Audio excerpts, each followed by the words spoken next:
Mari Bapak. Silakan Bapak. Terima kasih Mbak ya. Oh gitu, temanya jadi.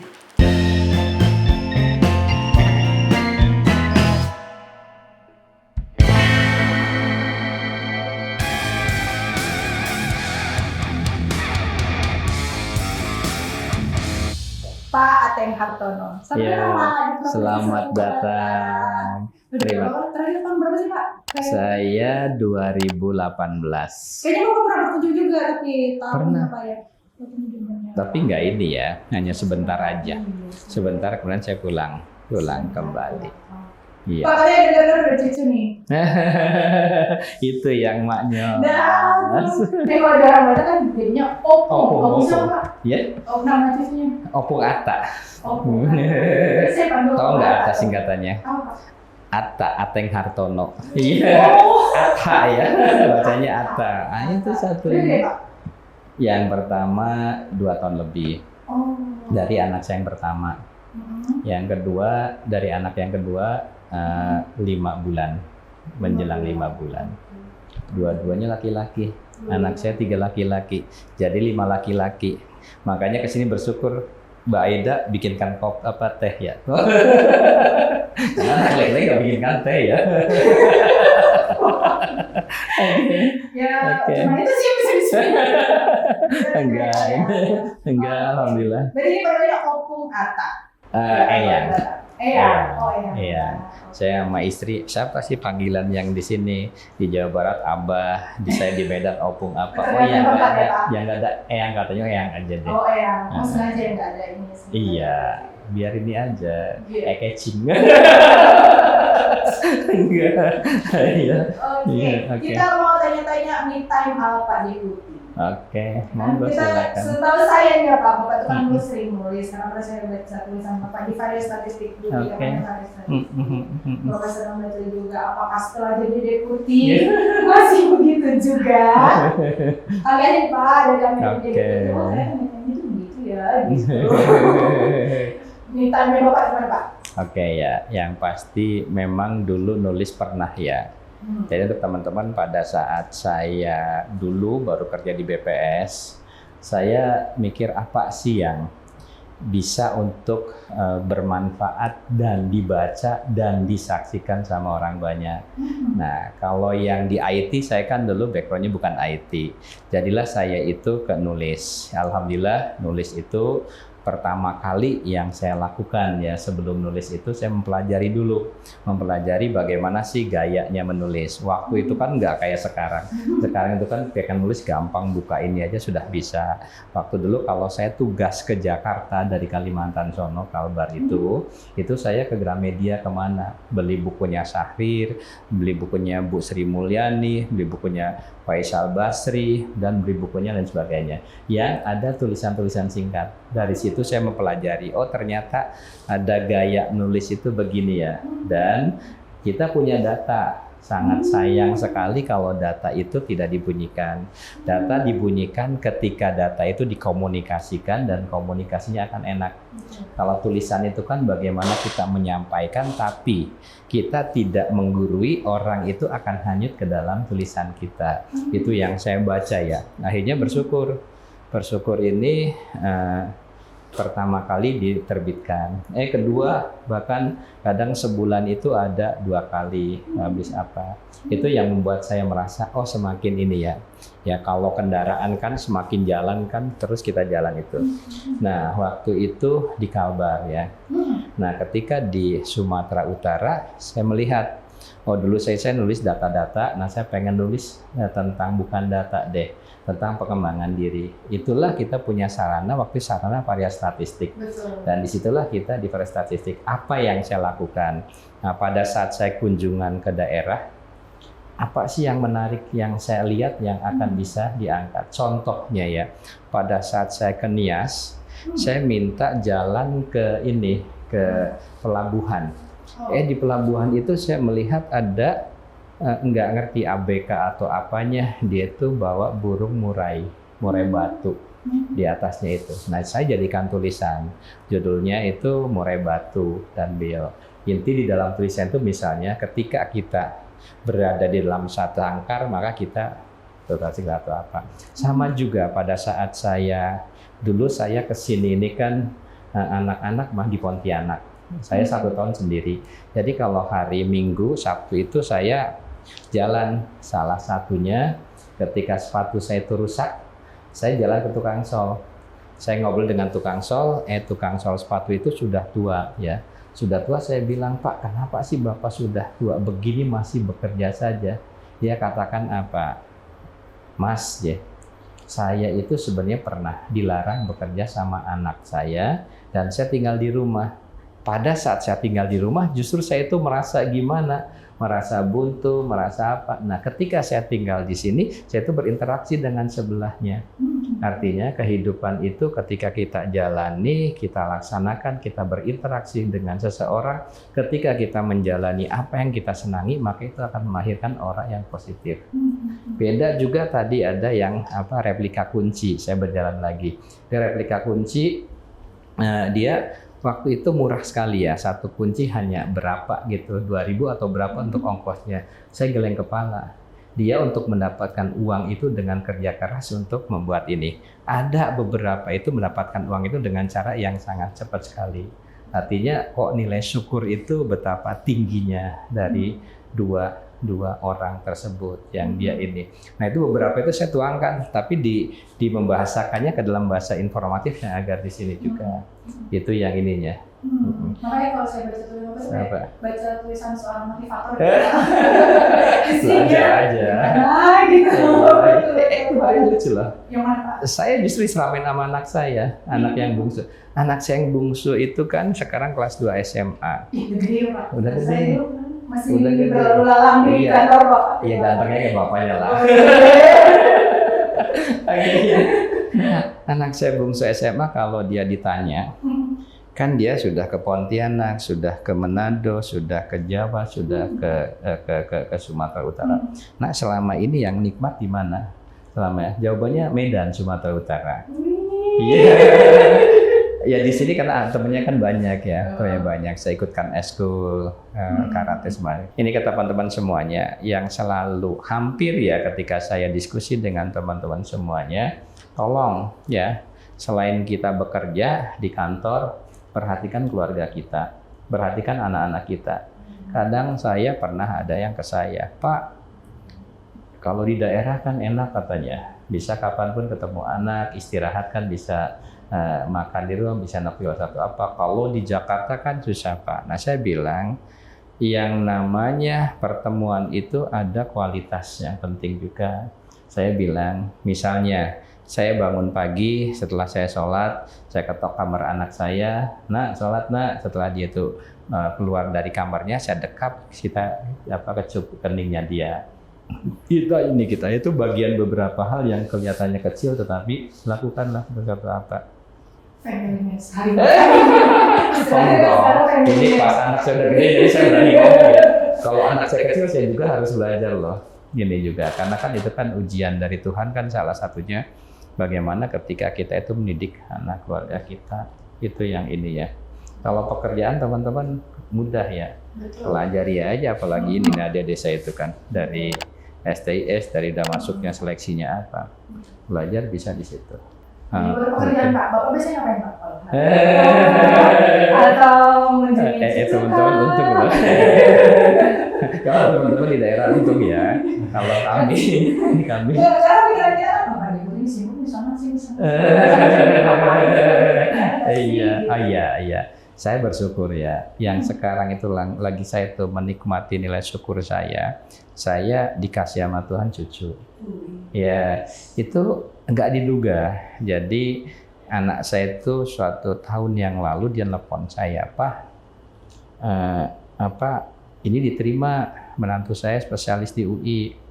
Kemudian anak saya Pak AA juga diterima untuk yang di rumah sakit jantung di Jakarta Selatan. Terus udah saya bilang tinggal aja dengan Eyang deh, cucunya. Nah dengan tinggal itu yang saya bersyukur ya, setelah kita pulang dari kantor jam 7 ataupun setengah 8 malam ya dengan cucu menyempatkan. Nah, kalau kita dengan cucu, dengan anak kecil, kita kan harus tertawa, harus bermain. Dengan tertawa bermain kan kita nyalurkan di sini juga. Itu yang ini ya.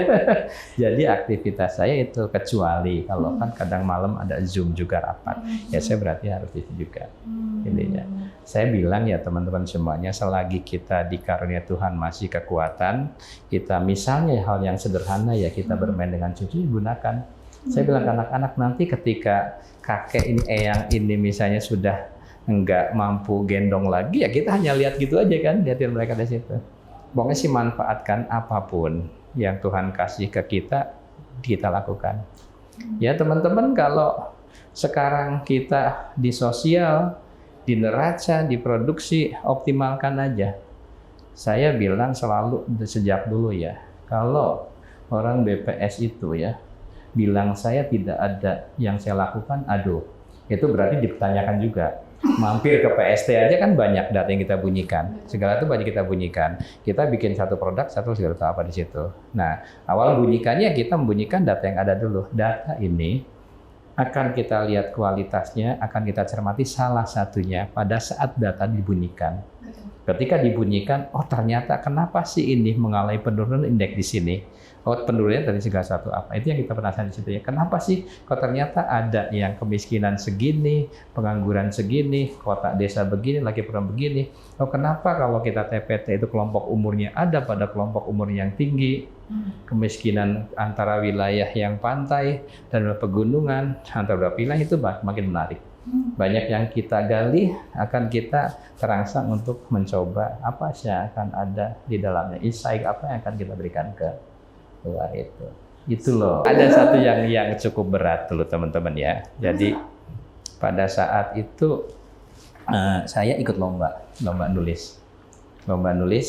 Kebetulan acaranya di Sumatera Utara.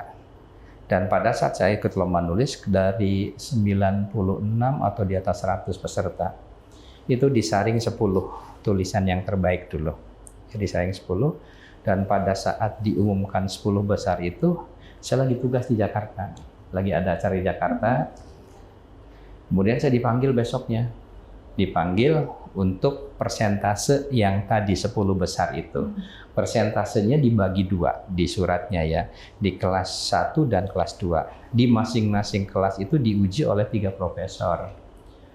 Saya tantangan, saya lagi acara di Jakarta. Saya mikir kalau saya izin ke pimpinan, lagi acara balik ke sini, saya pulang ke Jakarta lagi, saya nggak dapat apa-apa, malu besar kan? Nah itu yang ini juga. Nah akhirnya saya izin, Pak, saya dapat ini udah diuji. Dan memang betul teman-teman, itu yang apa ya? Pada saat kita menulis, ya, kita membuat satu karya, kemudian bagaimana kita meyakinkan di pihak lain, itu yang paling inti sekali. Itunya juga. Bayangkan ternyata pada saat persentase itu hanya sedikit saja yang hanya produk perorangan. Yang lainnya teamwork. Bahkan perguruan tinggi itu teamworknya mereka juga bikin persentasenya 3 dimensi. Macam-macam ini. Dan bagus sekali dan applicable ini segala satu apa. Dan gimana metode waktu itu saya untuk meyakinkan profesor. Bersyukurnya apa? Di yang 5 ruangan profesor saya itu saya dapat pertama. Ya, tapi harus digabungkan. Nah, sebelum digabungkan itu yang pimpinannya saya ingat banget ya bilang, saya minta maaf ya kalau nanti digabungkan ini tidak pada posisi yang tertingginya, karena bisa jadi karena faktor besaran nilainya di situ.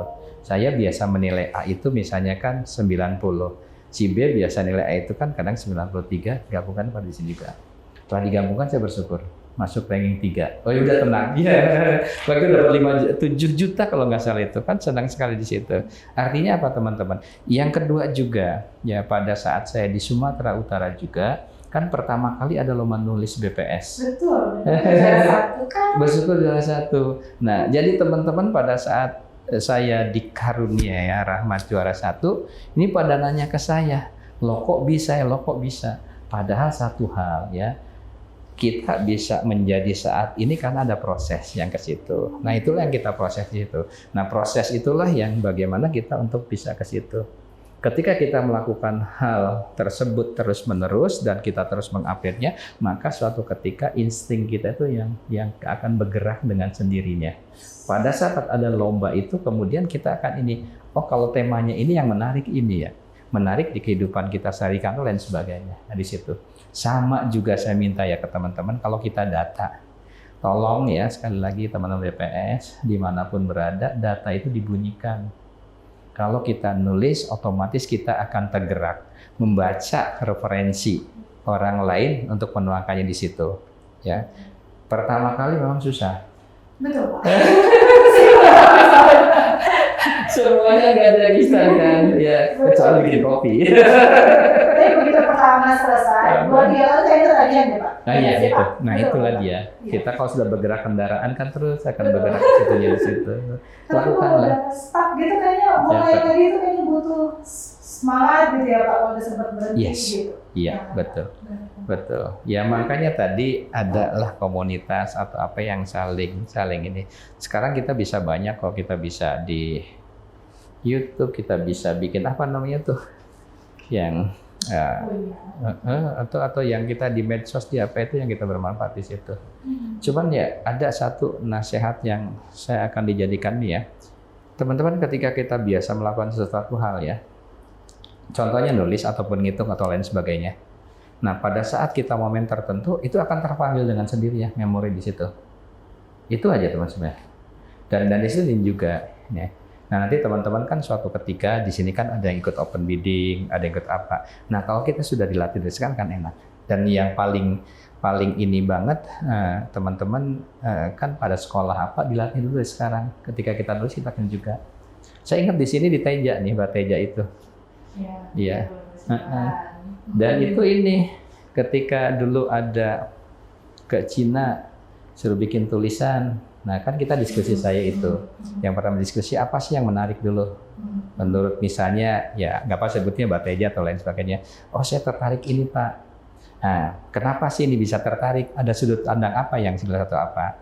Nah kalau kita tertarik di sini, langkah berikutnya hal yang membuat kita tertarik itu bagaimana memiliki sesuatu hal yang orang lain itu membuat penasaran. Oh iya bagus inilah. Nah makanya yuk kita gali. Oh waktu ekspor, apa sih ekspor di Sumatera Utara yang akan kita menekati kali? Nah setelah kita punya angelnya, sudut pandang kita, baru kita akan diangkat, menuangkannya. Nah menuangkannya bagaimana? Ya agar tidak data itu sendiri dia berdiri, kita dengan indikator yang lainnya, bunyi di situ. Dapat, ya kan? Sama-sama ya teman-teman, sama semuanya ya. Yang ininya ya, semuanya. Yang penting belajar terus deh ya. Pak, terakhir Pak. Oke. Sekarang kan banyak generasi Gen Z, Gen Oke. milenial yang seperti motivasi dong Pak, biar bisa kira-kira mereka yang mau jadi deputi Pak, nanti Oke. depannya gitu motivasinya gitu Pak, kami ini. Iya. Apa nih tips and trick kali ya, tips and trick kali Oke, iya. untuk jadi deputi. Oh Pak. Teman-teman semuanya, saya yakin ya, ini kan ada Pak Hashim juga yang masih muda sudah jadi kepala BPS provinsi. Nah semuanya perjuangan dulu ya teman-teman. Ya saya ya minta ya ke adik-adik kita terus lakukan hal yang positif, mengembangkan diri terus-menerus. Kalau kita bersyukurnya di BPS ya kita punya data yang bisa untuk dibunyikan, dikomunikasikan. Yang kedua, jangan lupa mengupdate diri dengan kuliah juga. Pada saat saya itu dari BPS, kan hanya dulu kan D3. D3 itu 2B, 2 tahun 2C. Bayangkan untuk mengejar dari sisi kita bisa mengikuti suatu hal jenjang itu kan harus 8 tahun lagi 3 di situ. Karena itu ya teman-teman jangan lupa sekolah juga, sekolah dan sekolah ya. Ya untuk sekolahnya nggak usah tanggung-tanggung. Ya di luar negeri kan banyak beasiswa banyak lain sebagainya. Kalau tidak di dalam negeri nggak apa-apa juga, tapi kita mengembangkan diri kita terus menerus. Sampai dokter ya. Iya, setuju. Saya barusan ditawarin loh. Tadi itu pada saat saya acara tadi ya, kan saya ingat Pak Wahyu namanya, itu sahabat saya di USU kan, beliau. Bapak kan pernah ngajarin musuh kan? Iya makanya, saya kan ngajar juga. Jadi pada saat saya itu datang di Sumatera Utara, yang mungkin ini nggak tahu ego kayak atau apa ya, saya hanya berkata pada diri saya akan menaklukkan USU dan Unimed, universitas terbesar waktu itu. Artinya menaklukkan itu saya itu akan bisa untuk mengajar di sana. Nggak tahu ya, Tuhan dengan saya punya cita-cita itu kan, saya kan harus bagaimana upayanya, apa istilahnya, membuktikan kita apa. Nggak kan ngajar juga.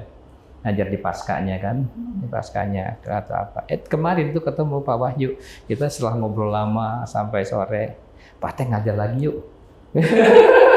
Saya bilang, nggak bisa dong, saya kan tadi dari BI-nya Pak Yusra manas-manasin. Kok bisa Pak Teng secara online juga? Enggak lah, saya kan punya cucu. Udah gitu ya. Nanti suatu ketika akan di sini. Jadi sekali lagi itu ya teman-teman ya, terus mengupdate diri, terus sekolah, dan teman-teman bangun diri kita, bantulah orang lain. Jangan kita merasa, oh nanti kalau kita berbagi dengan orang lain ilmu kita berkurang, enggak, makin nambah. Dan mensyukurilah ya teman-teman apa yang kita berikan, serta beranilah. Kemarin saya ke IPB pada saat ada teman-teman saya ya, itu yang S3 di situ. Salah satu tantangannya itu teman-teman yang mahasiswa itu tingkat keberaniannya. Keberanian bagaimana dia itu untuk menyelesaikan cepat, untuk kita menjelaskan di situ. Dan tolong hargai orang lain. Kalau nanti teman-teman dihujat di sekolah itu biar aja, kasih senyum aja. Ya itu. Tapi ya sekali lagi kalau kitanya terbuai di sana, kita akan masuk ke arus yang negatif. Yaitu biarkan aja, hidup sementara. Berani, orang Medan kan berani-berani di situ ininya. Nah iya, tapi kita harus juga attitude kita yang baik ya, hati kita bersih, apa bersih juga. Oke, terima kasih Bapak. Oke, semoga tidak bosan-bosan semoga ya Pak ya. Nanti oke, mantap ya. Ada mungkin semoga podcast bisa mempodcast Bapak dengan jabatan yang beda. Terima kasih Pak. Oke, silakan ya. Terima kasih Pak Jendela. Terima kasih ya teman-teman, itu yang bisa saya sampaikan ya. Assalamualaikum warahmatullahi wabarakatuh. Selamat pagi. Horas. Maju juara, Yahoo, ahoy.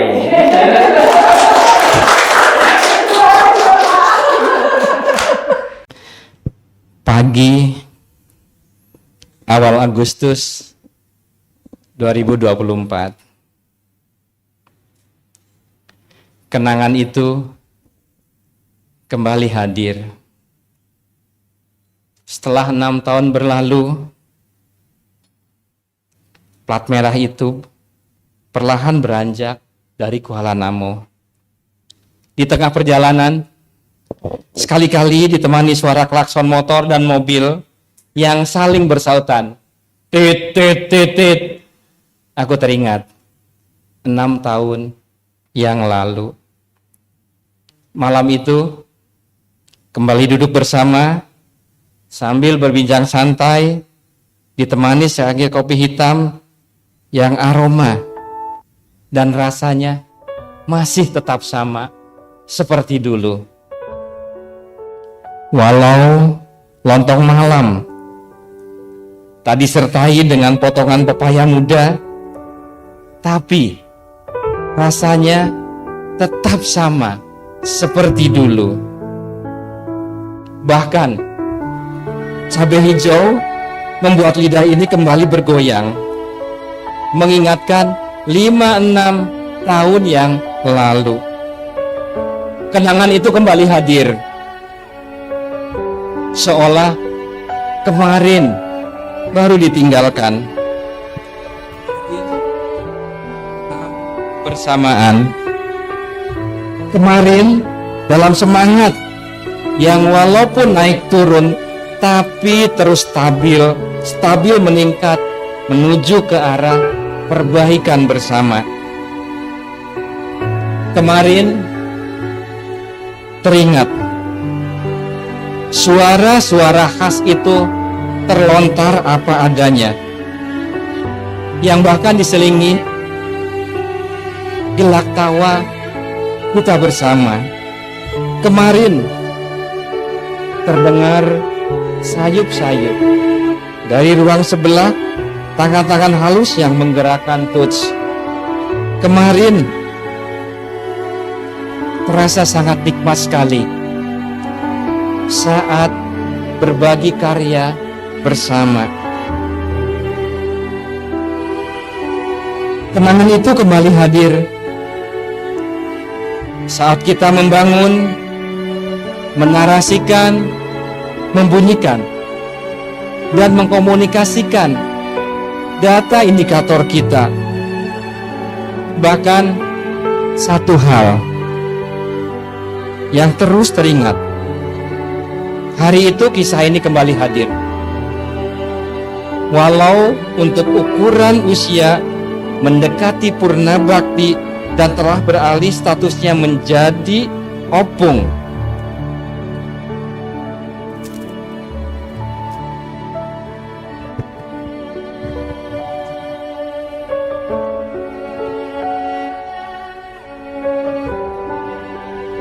kenangan itu menjadi saksi dan kembali hadir.